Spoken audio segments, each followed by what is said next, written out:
Habang sinisimulan natin ang bagong taon, balikan natin ang kwento ng mga pastol sa gabing isinilang si Jesus. Isipin ninyo, sa gitna ng kadiliman at katahimikan ng gabi, biglang nagliwanag ang langit.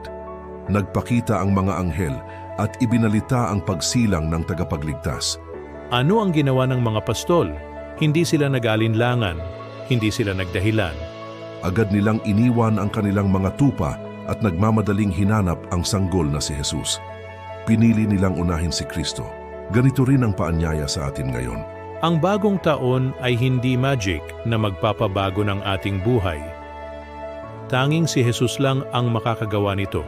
Sabi niya, unahin ninyo ang paghahari ng Diyos at ang kanyang katuwiran, at ang lahat ng ito'y idaragdag sa inyo.